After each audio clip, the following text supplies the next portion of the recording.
Aleluia, glória a Deus, boa noite igreja, boa noite para você que está presente conosco aqui, para você que está conosco online, que Deus possa também estar se revelando ao seu coração, te enchendo da presença dEle, amém? Fique atento, nós temos aí vários eventos acontecendo, temos nosso jejum também que vai estar começando a partir do dia 16, então fique atento, não perca, amém? Não perca as datas, anota, bota aí na sua agenda online, ou coloca aí num papel, não sei como é que fala isso, mas marque essas datas, deixa elas bem agendadas aí, seu controle, para que você não perca nada do que Deus tem a falar com você, a se revelar a você, amém? Também nesses eventos, amém? Pega a sua Bíblia comigo, abre lá no livro de Mateus, capítulo 14, verso 16, desculpa, 14, 13 a 21, Mateus 14, 13 a 21.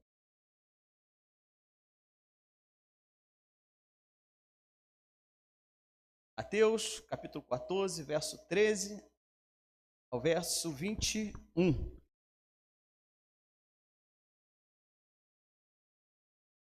Diz assim a palavra do nosso Deus.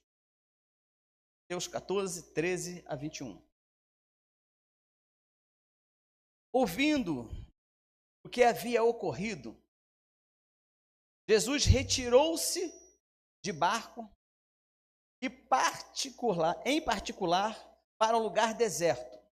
As multidões, ao ouvirem falar disso, saíram das cidades e o seguiram a pé. Quando Jesus saiu do barco e viu tão grande multidão, teve compaixão deles e curou os seus. Verso 15. Ao cair da tarde, os discípulos aproximaram-se dele e disseram: Este é um lugar deserto e já está ficando tarde. Manda embora a multidão, para que possam ir aos povoados comprar comida. Respondeu Jesus: Eles não precisam ir, dê-lhes vocês algo para comer. Verso 17. Eles lhe disseram: Tudo que temos aqui são 5 pães, 2 peixes. Tragam-nos aqui para mim, disse Jesus. 19. E ordenou que a multidão se assentasse na grama. Tomando os 5 pães e os 2 peixes, e olhando para o céu, deu graças e partiu os pães. Em seguida, deu aos seus discípulos, e estes entregou à multidão. Todos comeram e ficaram satisfeitos. E os discípulos recolheram 12 cestos cheios de pedaços que sobraram. Os que comeram foram cerca de 5.000 homens, sem contar mulheres. Amém? Feche seus olhos, não se distraia com nada agora. Você que está aí online, você que está aí no conforto aí da sua casa, não pôde estar presente por algum motivo, não se distraia, deixa aí o seu celular de lado, se concentre aí, a menos que você esteja vendo, lógico, né? Se estiver na televisão, se concentre, que Deus tem uma mensagem importante para o seu coração. Nós estamos nessa campanha sobre causas impossíveis. Eu não sei qual é o impossível que hoje você precisa que aconteça na sua vida, mas uma coisa é certa, aqui está presente um ser, um Deus, que pode trazer à existência aquilo que não, que pode tornar o impossível em possível. Basta você.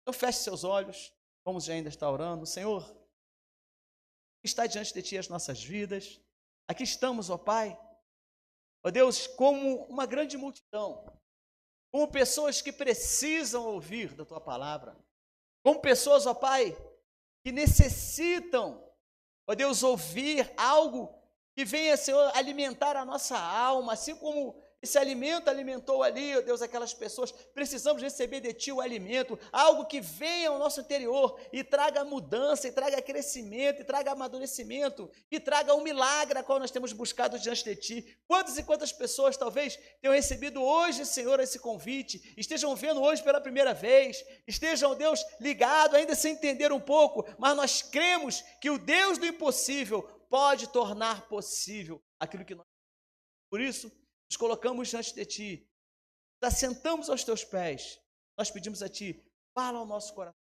se revela a nossa alma, nos transforma, Pai. Em nome de Jesus, a igreja de junto, amém.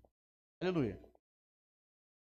Querido, o contexto dessa história é algo interessante. Temos falado aí, toda terça-feira, estive ausente aí durante umas semanas, mas toda terça-feira temos falado sobre milagres. Estamos numa campanha assim fervorosa falando sobre milagres. É baseado no nosso tema central do culto de quebra de maldição a cada mês. A gente vai vendo que os milagres vão se encaixando de acordo com cada campanha. É interessante.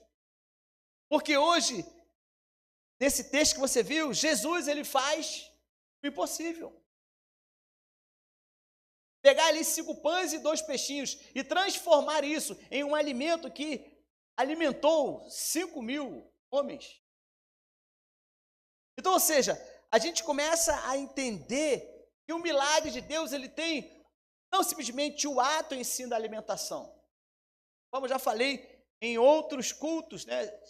Sugiro você voltar aí, você que está nos vendo aí no Facebook, aí, que é um link do YouTube, vai lá no YouTube da igreja, olha lá as outras terças-feiras, olha lá, falando sobre os outros milagres. A gente tem entendido que todos os milagres em si não é simplesmente um milagre, mas é o que tem de ensino ao redor.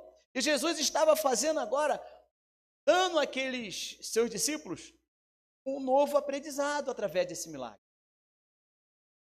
A circunstância a qual acontece esse milagre é interessante dentro desse contexto, né, que aconteceu. Porque, de acordo com o livro de Marcos, ou o livro de João, o livro de Mateus também, ou seja, esse milagre consta nos 4 evangelhos. E todos eles relatam, né, a circunstância a qual isso aconteceu. É interessante porque os discípulos já estavam voltando de algumas missões que Jesus tinha dado para eles. E tinha chegado para Jesus a informação de que João Batista tinha sido decapitado. Jesus e seus discípulos não viviam tempos fáceis, ou seja, naquela época já era conhecida a fama de Jesus, já era conhecida a fama dos seus discípulos sobre os milagres que Jesus fazia. E Jesus, ele toma uma decisão, conforme você viu lá no começo do texto, ele resolve pegar um barco, né, sair daquela multidão onde ele estava, pegar um barco, atravessar ali, né, a Galileia, atravessar ali o mar de Tiberíades, ir até um local deserto. Por quê? Tu me entendes? Algumas linhas teológicas explicam que ele tinha pego ali, ou pegado ali os seus discípulos, tinha atravessado aquele mar, né, que é um grande lago, e tinha ido para algum local deserto, lá do outro lado. Por quê? Porque ele queria ter um momento a sós com os seus discípulos. Talvez quisesse descansar. Mas é interessante porque quando a multidão, acompanhando o barco ao longe, viu em que direção ele foi, diz o texto aqui, que a multidão pegou os seus doentes e foram todos beirando aquele mar, né, que a gente sabe que é um grande lago, mas é chamado de mar, foi beirando aquele lago ali pela sua fronteira, ali pela sua costa, e foi indo, até chegar ao local onde Jesus iria abicar o barco dele. E o texto diz que quando Jesus chegou, né, lá do outro lado, nessa área deserta, já existia lá uma grande multidão, e Jesus teve compaixão delas. A Bíblia não diz ali a distância exata, nem um ponto exato aonde o milagre estava acontecendo. Mas é interessante você perceber que certamente não foi fácil contornar todo aquele lago para chegar lá do outro lado, o povo a pé, né?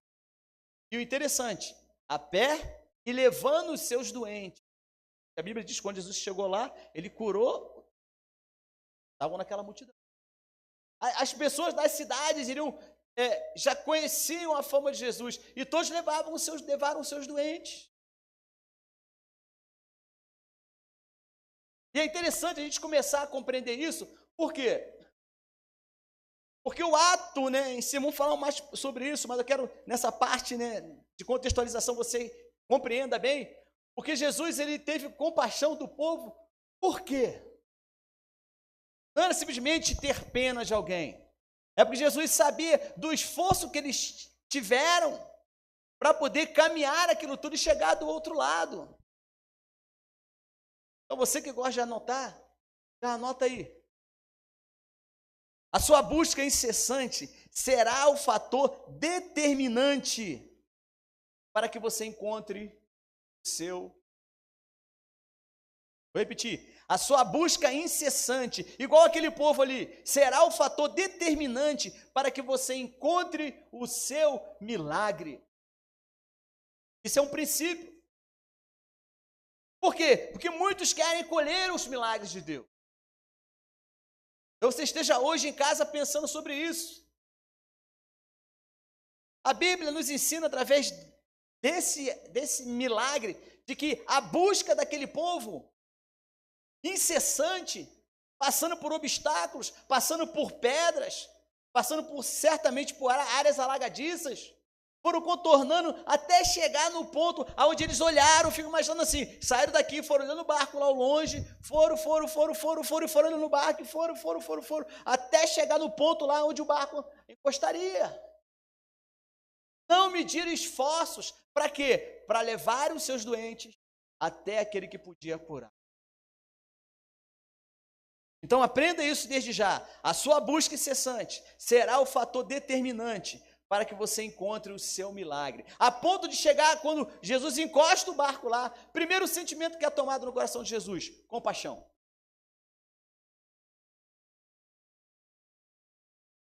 E esse cenário é interessante. Esse foi o contexto.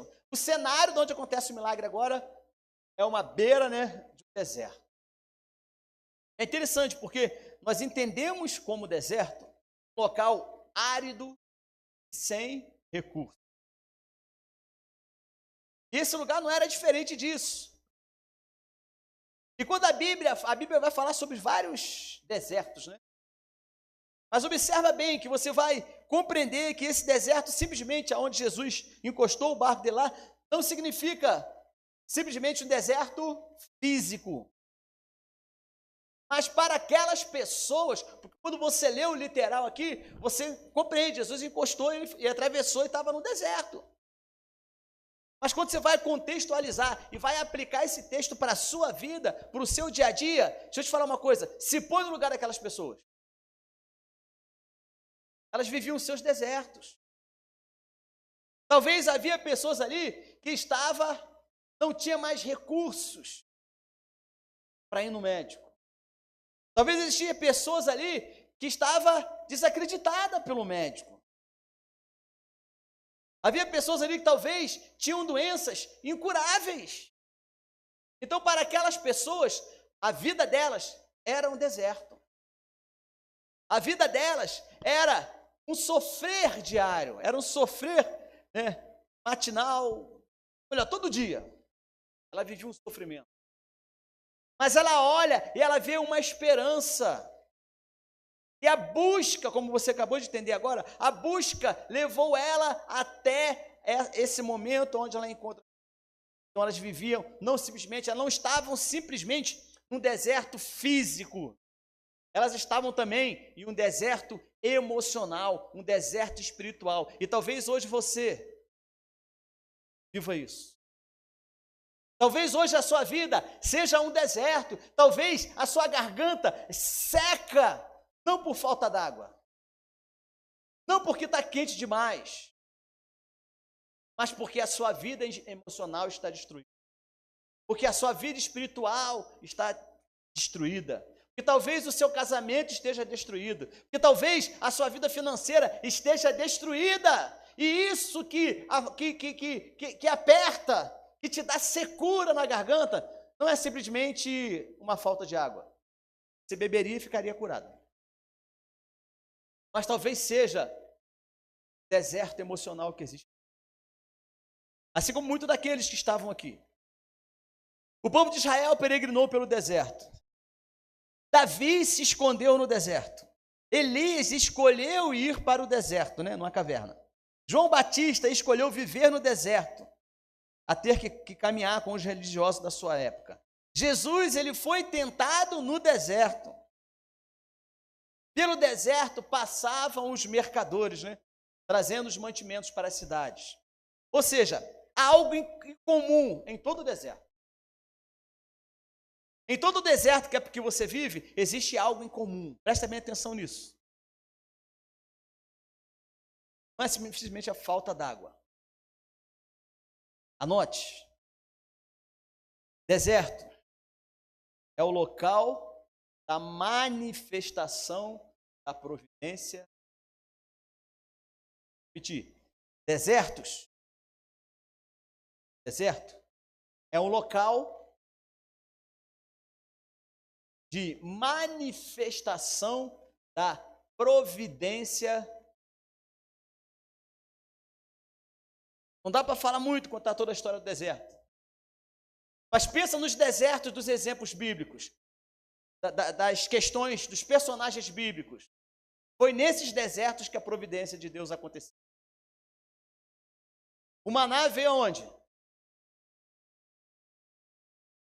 As codornizes vieram aonde? Deserto. Então, ou seja, você começa a analisar o próprio João Batista vivendo no deserto. Ele tirava o alimento de Deus, o sustentava da onde? Do próprio Jesus, ao ser tentado pelo diabo, quando ele foi conduzido pelo Espírito Santo a ser tentado. O sobrenatural, a providência de Deus acontece na vida de Jesus aonde?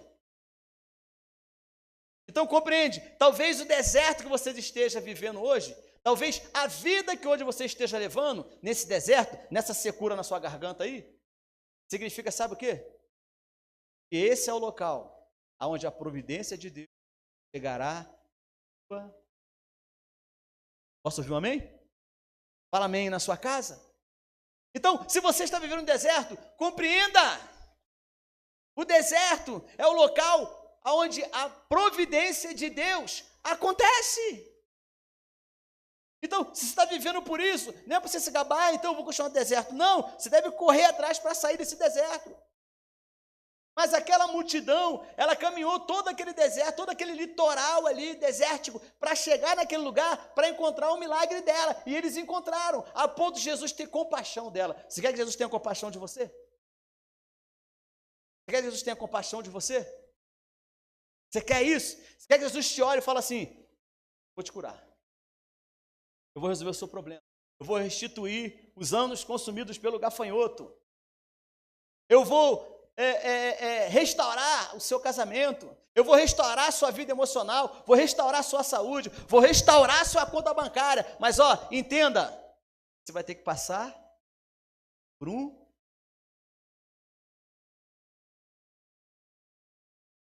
eu quero pegar agora e eu quero quero estudar com você, eu quero analisar com você 4 ângulos desse milagre através dos personagens que estavam ali presentes. Primeiro deles, a multidão. Verso 13 fala assim: ouvindo o que havia ocorrido, Jesus retirou-se de barco em particular para um lugar deserto. As multidões ouviram falar disso, saíram das cidades e seguiram a pé. Eles foram atraídos ao deserto por causa do milagre que Jesus. Eu não sei como é que tem sido a sua busca. Não sei como é que você em casa tem buscado a Deus. Mas uma coisa é certa, como nós falamos lá na introdução. Não cesse. Mas está difícil, pastor, está um deserto. Não cesse de buscar. O maior problema hoje é porque existem muitas e muitas pessoas que querem buscar o milagre de Deus. Mas no primeiro obstáculo, deixam de buscar. Na primeira dificuldade, a busca não é mais incessante. Então, você tem que ir, como diz, né, o ditado, ir com força. Você tem que ir atrás e não desistir da sua busca. Para que o milagre aconteça, é necessário que haja um esforço, né, em direção ao lugar aonde o milagre vai acontecer. Interessante que nós já falamos sobre alguns outros milagres. Pouquíssimas vezes Jesus fez um milagre sem que ele estivesse presente. Há milagres, né, que ele mandou uma palavra, já falamos sobre isso aqui, e a pessoa foi curada lá.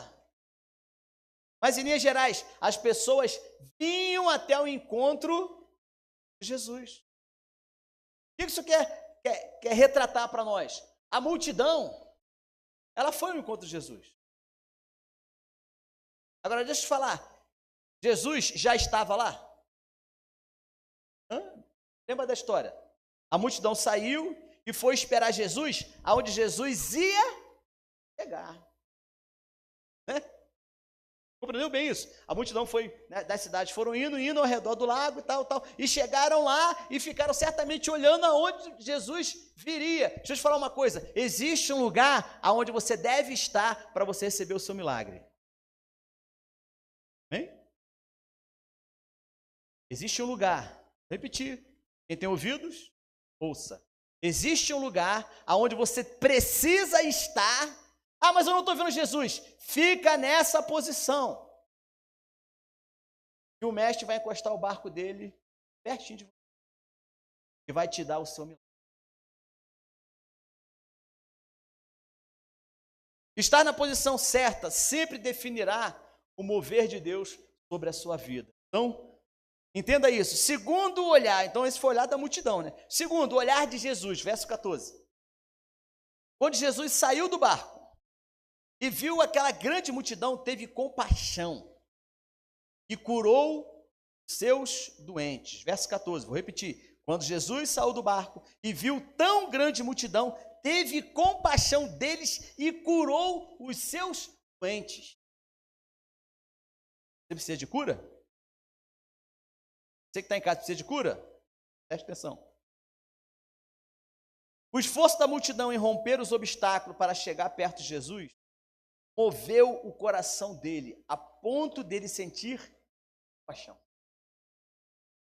A marca de Cristo, presta bem atenção nisso, a marca de Cristo e de todo cristão chama-se compaixão. Em todo exemplo bíblico, em todo milagre de Jesus, Jesus estava tendo paixão. Em todos os milagres que acontecem na Bíblia, né, entre pessoas, o profeta, ou alguém que era aquele que Deus iria usar para fazer o milagre, estava tendo compaixão daquela outra pessoa. Então, a marca do cristão, inclusive nos dias de hoje, se chama compaixão. Presta bem atenção nisso, que é um sentimento piedoso para com o sofrimento de outra pessoa. É o que Jesus estava sentindo, né? Acompanhado do desejo de torná-lo menos intenso. Ou seja, a compaixão, você olha aquela pessoa, você vê o sofrimento dela e você faz de tudo, sabe para quê? Para que ela sofra menos.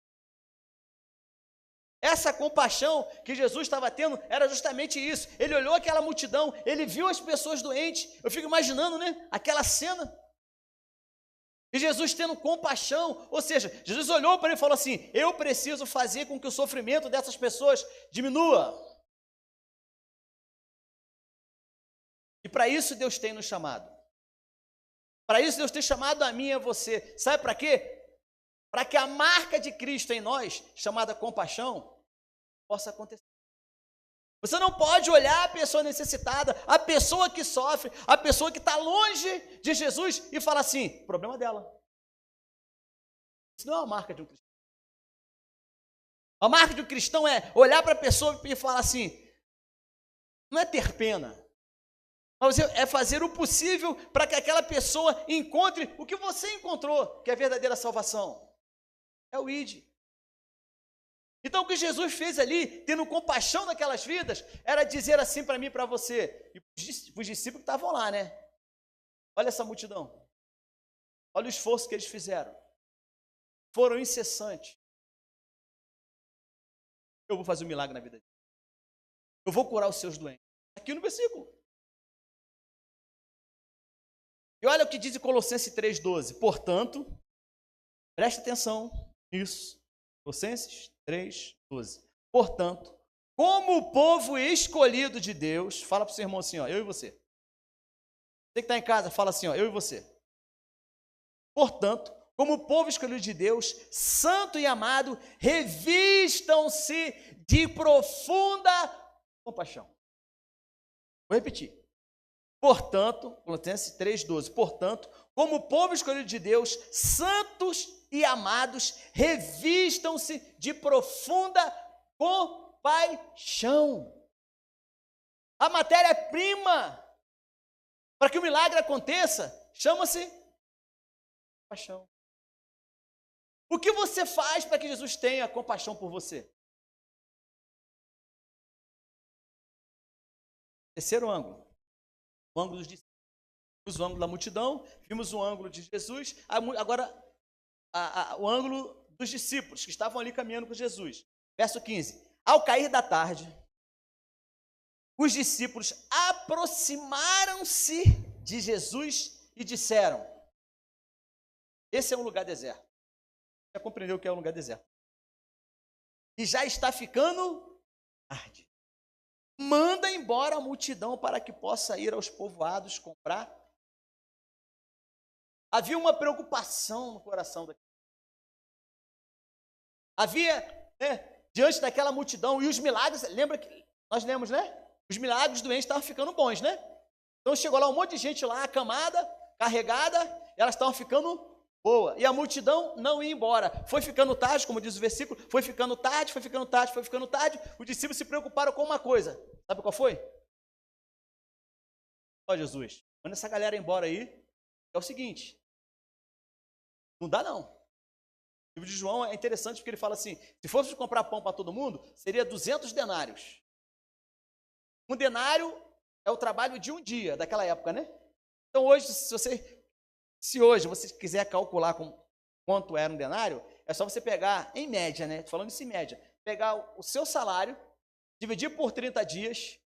Então, o que der é o salário de um dia. Então, é como se fosse um denário. Então, seria necessário 200 denários, ou aproximadamente 8 meses de trabalho diário. 8 meses do trabalho diário de uma pessoa para poder comprar pão para aquela multidão. Eles não tinham condições. Eles estavam tudo com essa matemática toda na mente deles. Então o que eles falaram para Jesus? Jesus, olha, não vai dar não. Vamos dar conta não. Manda essa galera embora aí, eles vão se virar aí pelos povoados aí ao redor.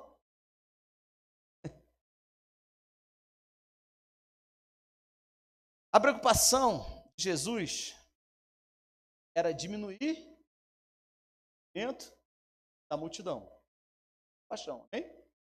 A preocupação de Jesus era diminuir o sofrimento da multidão. A preocupação dos discípulos, sabe qual era? Sabe qual era? Aqui no texto. Era com o lugar. Por quê? Porque lá em cima, o versículo fala, ao cair da tarde, o discípulo aproximando-se dele, disse, este é um lugar deserto. Então os discípulos estavam preocupados com o quê? Com o lugar. Concordam comigo?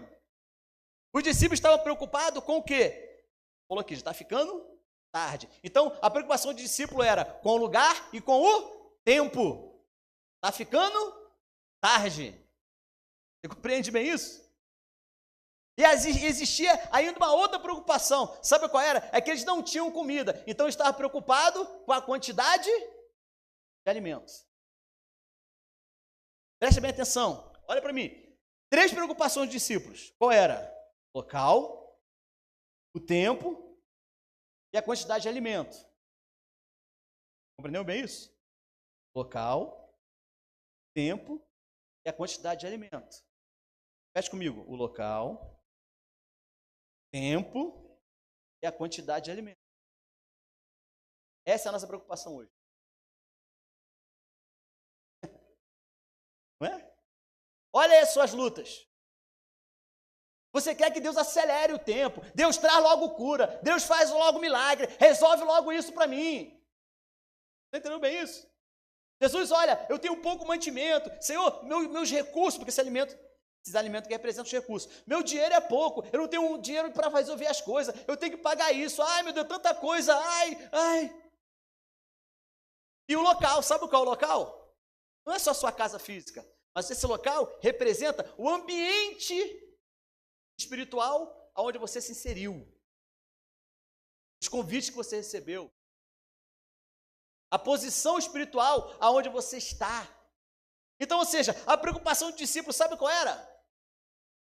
Qual era mesmo? Local, tempo, o alimento, recurso. Essa é a nossa preocupação. Mas sabe qual é a preocupação de Jesus? Sabe qual era? Hã? Sabe qual era? Eles vão se alimentar. O tempo é agora. O local,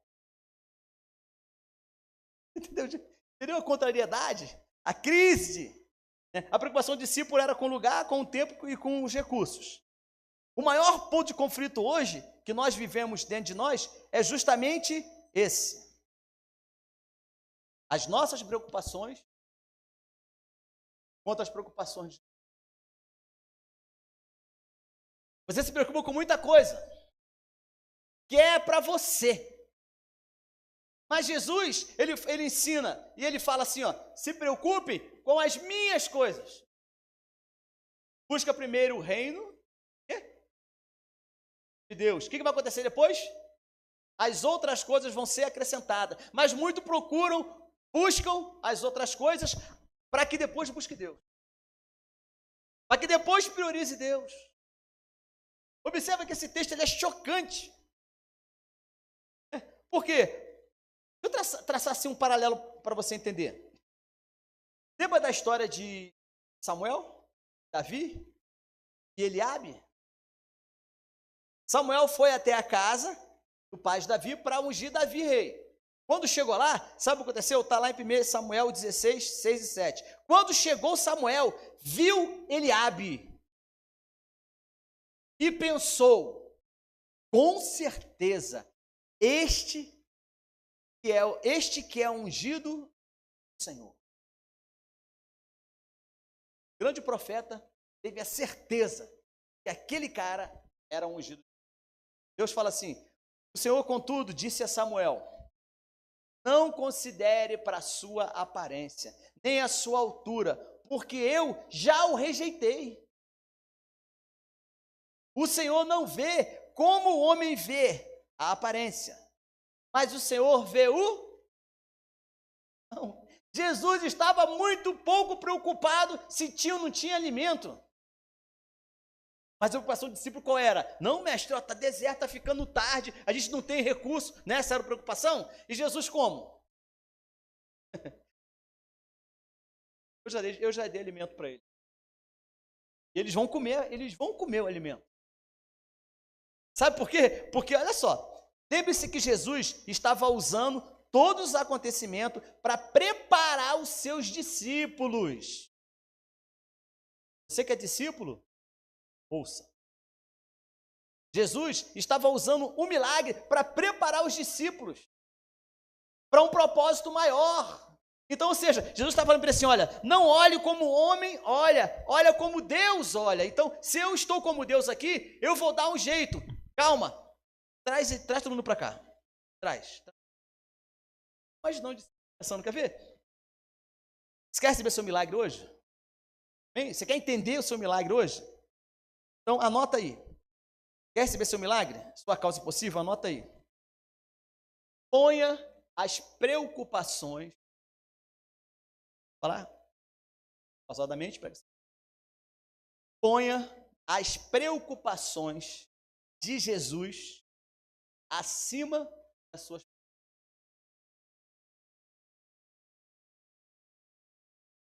Quando você pensa muito no eu, hoje nós vivemos, a nossa sociedade hoje vive uma crise do eu. Né?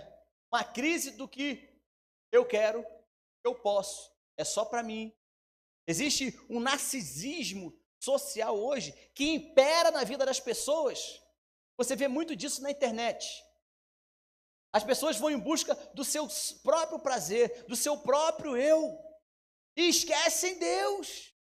Esquece que existe um Deus que tem princípios, que tem prioridades que são maiores do que a minha, do que a sua.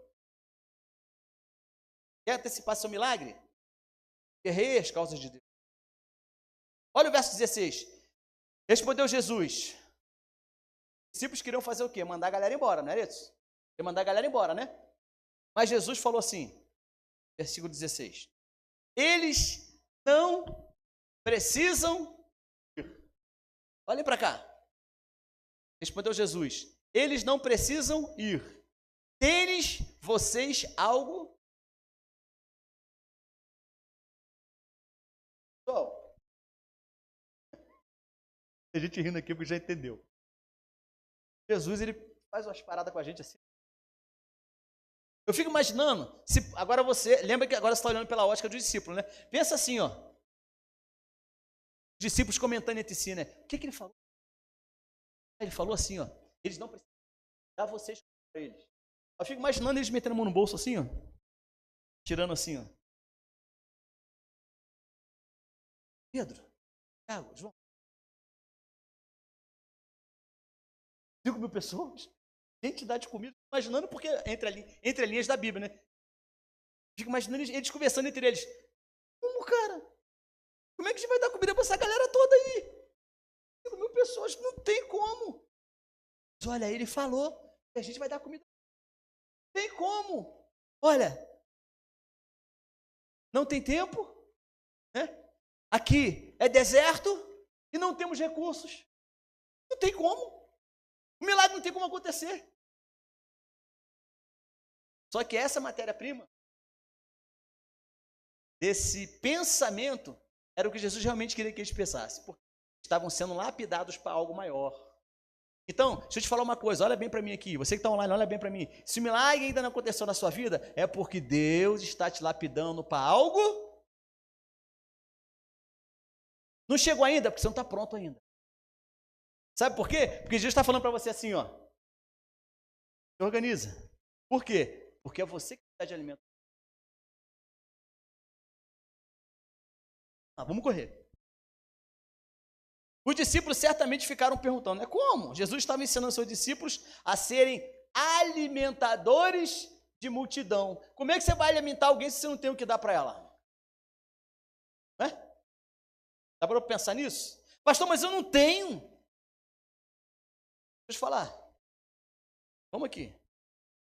Agora, olhamos pela ótica da multidão, olhamos pela ótica, né, dos discípulos de Jesus, olhamos pela ótica dos discípulos, agora vamos olhar pela ótica, sabe de quem?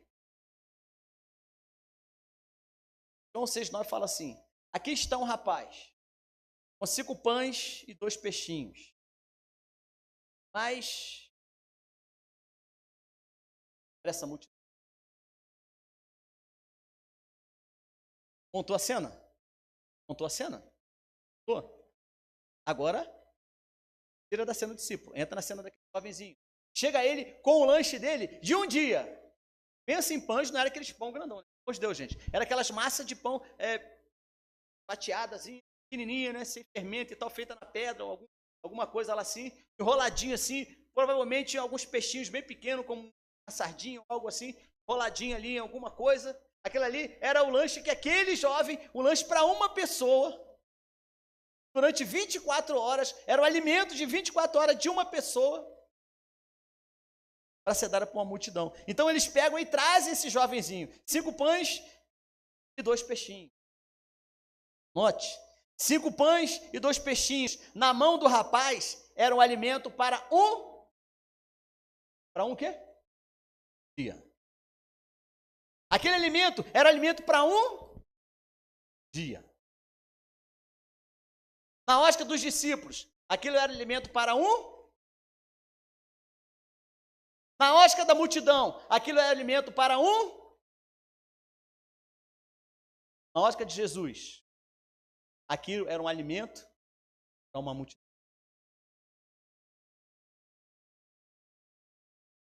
Deus não vê como o homem vê. Você enxerga 5 pães e 2 peixinhos. Jesus enxerga, isso aqui é a matéria-prima que eu vou multiplicar para poder atingir multidões. Isso aqui é a matéria-prima que eu vou usar para multiplicar, para que todos se alimentem. Essas moedinhas da viúva colocadas no gasofilaço é o que eu vou utilizar como matéria-prima para tornar essa mulher a mulher mais rica daqui. Quer prova disso? Ah. 2 Reis 4, 1 e 7. Certo dia uma mulher de um dos discípulos do profeta foi falar a Eliseu: teu servo, meu marido, morreu, e tu sabes que ele temia ao Senhor. Mas agora veio o credor e quis levar os meus filhos. Eliseu perguntou: como posso te ajudar? Preste atenção na palavra, ó. As pessoas estão querendo. As pessoas comem. Você tem a matéria-prima dentro de você para dar alimento. Aí o texto vai lá e diz o seguinte: diga-me como é que eu posso te ajudar. Ela falou, ele perguntou: o que você tem em casa? Eliseu perguntou à mulher: o que você tem em casa? Ela respondeu: tua serva não tem nada além de uma vasilha pequena com um pouco de azeite.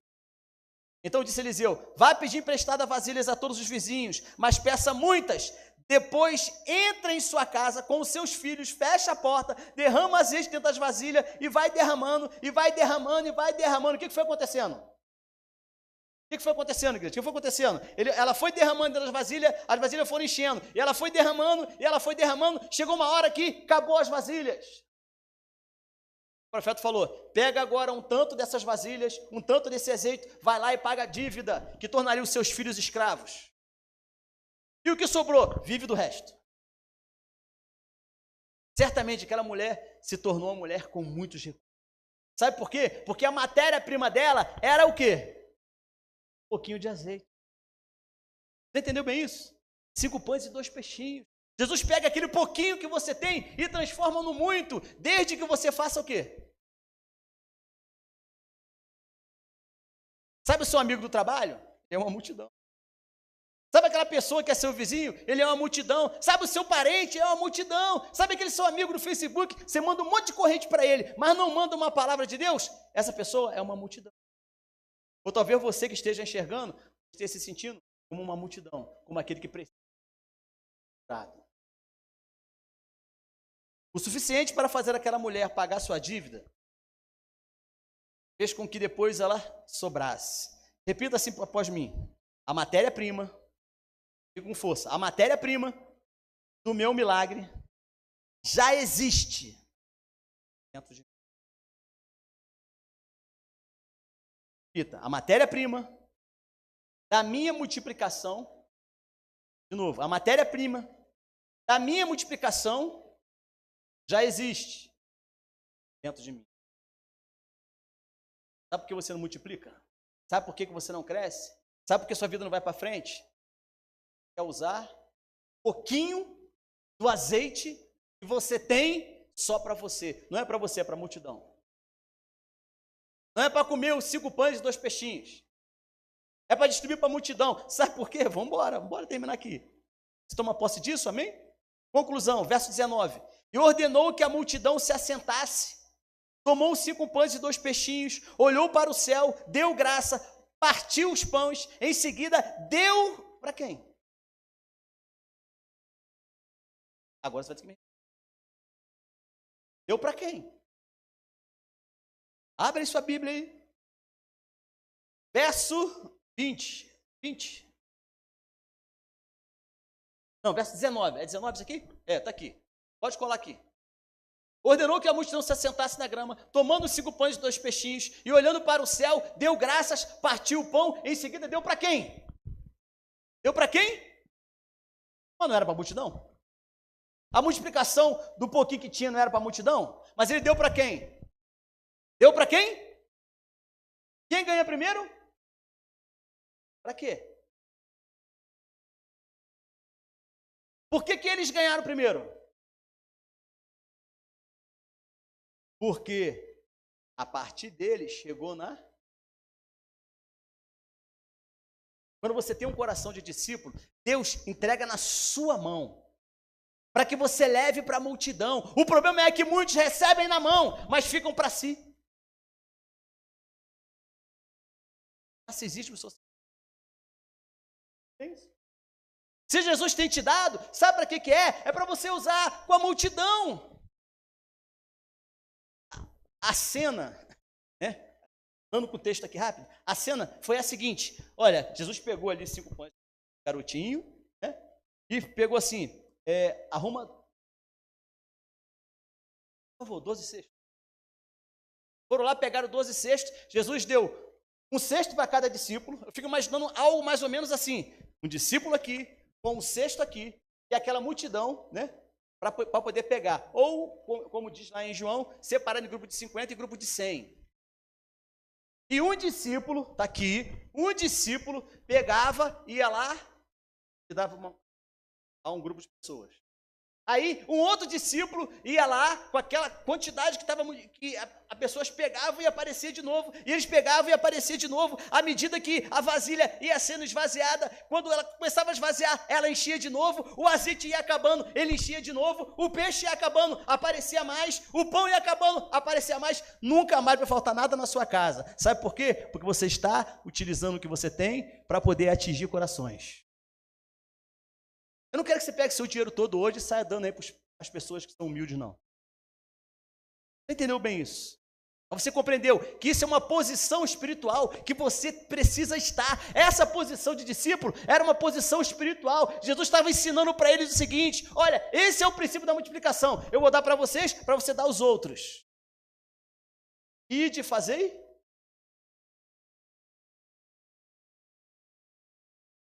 A quem foi dada a ordem de servir? Para quem Jesus deu a ordem de servir? Quem? Para quem? Se torne discípulo. Se torna um discípulo. Nunca mais vai faltar.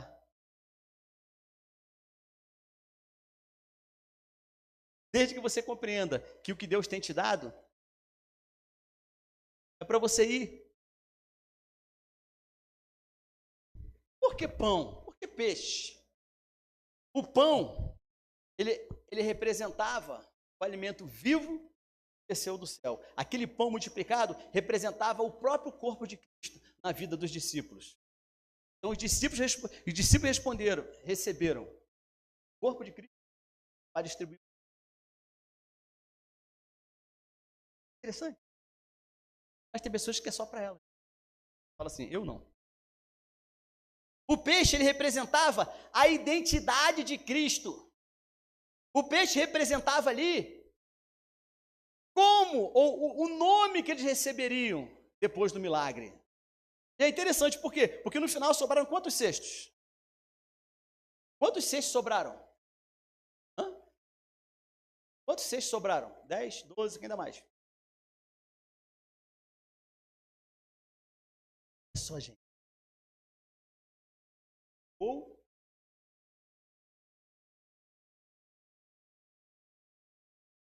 texto diz que a multidão comeu até se fartar. Encher a pança, encher a barriga. E no final ainda estava cheio. Cada discípulo ficou cheio, ficou preenchido. Você entende bem isso? O vaso ficou cheio, ele derramava para o lado e enchia o outro, e de repente ele recebia mais. A partir de hoje, você nunca mais vai viver uma vida vazia. Sabe por quê? Porque você vai dar a outros aquilo que Deus tem te dado. Deus vai te dar mais. O milagre vai chegar. 12 cestos. Cada discípulo com um cesto. Como é que está o teu cesto hoje? Como você está hoje? Está cheio? O resultado dos cestos cheios só veio depois que eles deram de comer a... Quer ter o cesto cheio? Não. Você trouxe aí o seu cesto? Eu mandei trazer cesto. Você trouxe aí o seu cesto? Cesto físico não, né, gente? Sabe disso, né? Você trouxe a sua vida aqui, você entende a sua posição espiritual, seu cesto está como? Olha para a sua vida, como é que está a sua vida? Olha para dentro dela e fala assim, está vazio. Deus, manda. Não, Deus fala para você, eu vou mandar o teu milagre. Mas não é só para você não, tá? Para você abençoar